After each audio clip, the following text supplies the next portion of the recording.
Ron Harrison here from Be Rhythmic, where we believe in a world where people can heal, grow, be moved and feel good through music.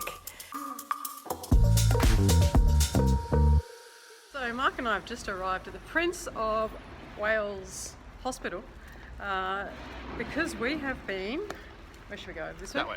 This way.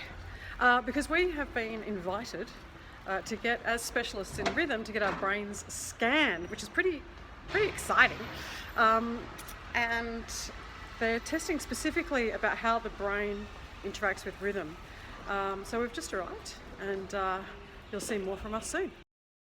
When neuroscientist Peter Simpson-Young approached me as an expert in rhythm and introduced me to two doctors and leading researchers in the field of music and the brain, I jumped at the bit to participate in the project.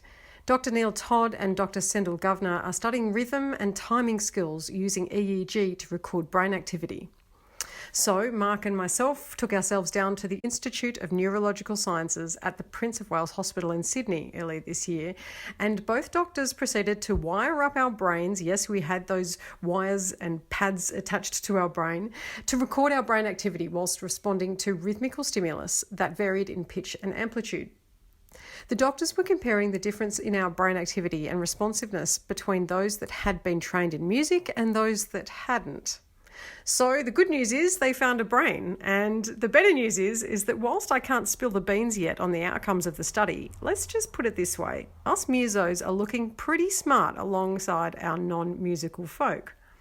It is well documented that music has a positive impact on our brain. In fact, dopamine is released in the brain's striatum where we listen to music, particularly at the peak of a song. This part of the brain is responsible for how we experience tangible pleasures like food, or it's also what gives us goosebumps when we listen to music. Playing a musical instrument can actually make you smarter. A study from 2008 showed that children with at least 3 years of musical lessons performed better than their non-musical colleagues in a variety of areas. Music has both a psychological and physiological effect on us, and it can change our mood at any time. And it has amazing power to be able to evoke feelings. It can affect our heart rate, and it's one of the most powerful ways to activate memory, feelings, and emotion in the brain. It's one of the most powerful ways to engage and activate the brain.